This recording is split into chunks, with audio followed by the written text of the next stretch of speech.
Assalamualaikum warahmatullahi wabarakatuh. Waalaikumsalam warahmatullahi wabarakatuh. Kami dari kelompok 12 ini merupakan materi tentang pengaruh kelompok sosial terhadap pembentukan identitas individu. Sebelum itu, perkenalkan saya selaku moderator kelompok 12 dan saya Laudatur Siva dan Taisa Deva. Yang pertama, pendahuluan yaitu lingkungan sosial memiliki pengaruh yang kuat dalam pembentukan identitas diri seseorang. Identitas individu dibentuk dari elemen nilai, norma, dan kepercayaan serta pengaruh kelompok sosial dan keluarga hingga media sosial. Bagaimana pengaruhnya mempengaruhi identitas individu? Selanjutnya akan dijelaskan oleh Roga. Dari kami itu menganalisis pengaruh kelompok sosial seperti keluarga, teman sebaya, atau bahkan komunitas dan komunitas. Kemudian mengkaji peran media sosial dan digitalisasi, lalu dimodifikasi tantangan melalui komunitas.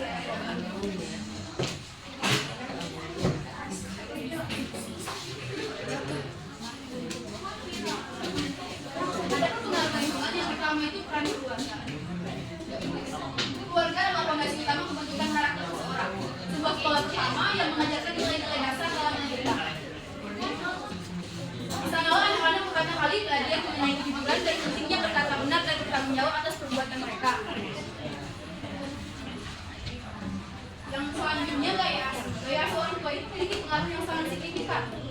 Hal ini dikarenakan lingkungan keluarga yang hangat dan sportif memberikan ruang bagi anak mereka eksplorasi akan membangun rasa percaya diri yang sehat.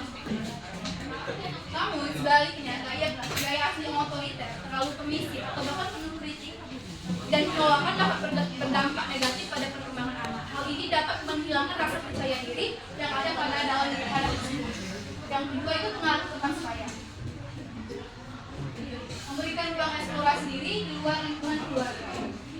Ini sangat penting untuk membantu anak mengembangkan kemandirian, kemampuan bersosialisasi dan menemukan minat serta bakat yang ada dalam dirinya. Dia juga membantu untuk mengenal dirinya sendiri. Selanjutnya menyediakan lingkungan sosial dan meningkatkan kemandirian. Ini memberikan dukungan untuk rasa aman dan bereksplorasi. Sementara kemandirian ini dibekali kemampuan menghadapi tantangan. Keduanya menghasilkan individu yang tangguh dan berpotensi maksimal. Dampak dari era digital. Yang pertama itu meningkatkan dinamika identitas. Era digital ini memungkinkan individu bergabung dengan berbagai kelompok secara sosial mulai dari komunitas lokal hingga kelompok profesional. Yang kedua, kemudahan menemukan kelompok yang sepikiran. Individu ini lebih mudah menemukan kelompok sosial yang sejalan dengan minat, keyakinan atau nilai-nilai yang ada dalam diri mereka. Selanjutnya ini tekanan untuk menyesuaikan diri dengan tren masa. Media sosial dan platform daring menampilkan standar yang dapat menjadi acuan bagi setiap individu termasuk gaya hidup atau pola hidup. Selanjutnya itu identitas yang lebih terfragmentasi. Individunya membentuk identitas yang berbeda di setiap platform atau komunitas digital seperti personal branding.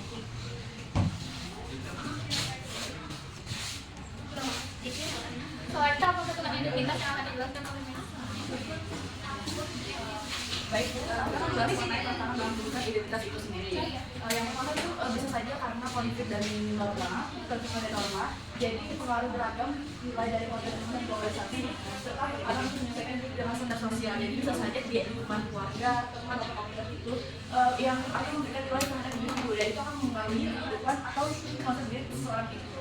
Dan dalam lingkungan tekanan dalam standar sosial ini bisa saja muncul karena adanya media sosial itu membutuhkan pressure atau tekanan tersendiri bagi proses diri tersebut. Nah, jadi individu bisa merasakan ketegangan atau merasakan seperti ini terbelakang kalau misalnya dia sadar dari media sosial tersebut. Itu merupakan tantangan dalam membentuk identitas karena nilai-nilai dharma yang dapatkan dari luar tadi.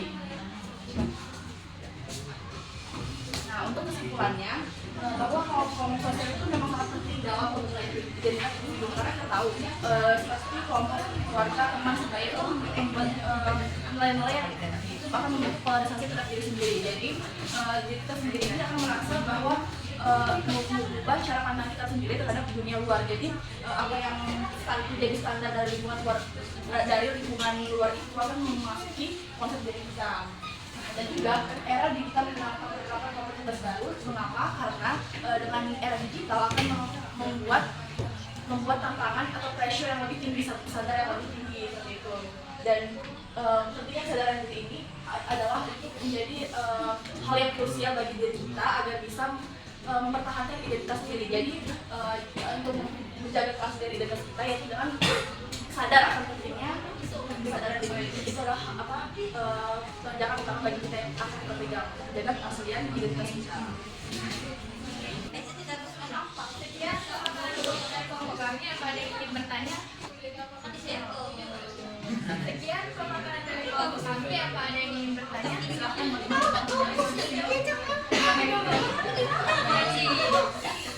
Baik, perkenalkan nama saya Angeli Hesti. Di sini saya akan bertanya. Tadi kan dijelaskan bagaimana kelompok sosial itu mempengaruhi cara individu itu membentuk nilai, norma, dan yang lain. Nah, itu tuh pertanyaan dari saya, bagaimana kelompok sosial mempengaruhi cara individu membentuk nilai, norma, dan pandangan hidup mereka. Berikan contoh yang konkret dalam kehidupan sehari-hari. Baik, terima kasih atas pertanyaan. Nah, itu aku terima kasih atas pertanyaannya. Silakan. Oke. Pertanyaan kedua, apa ada yang ingin bertanya? Persilahkan.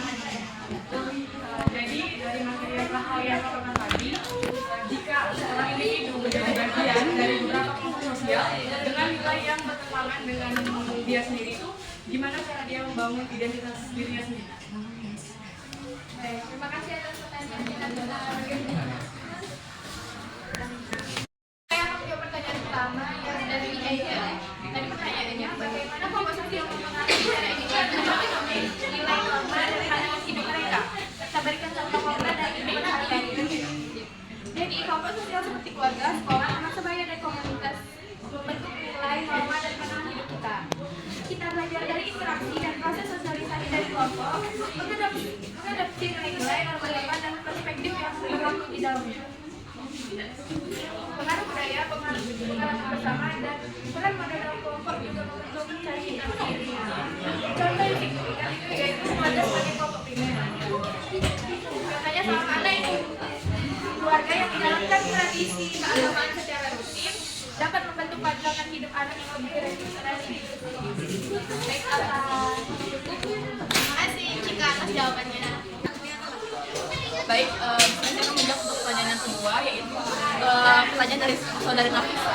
Dia bertanya, jika seorang individu menjadi bagian dari beberapa kelompok sosial dengan nilai yang bertentangan, bagaimana ia dapat membangun identitas dirinya?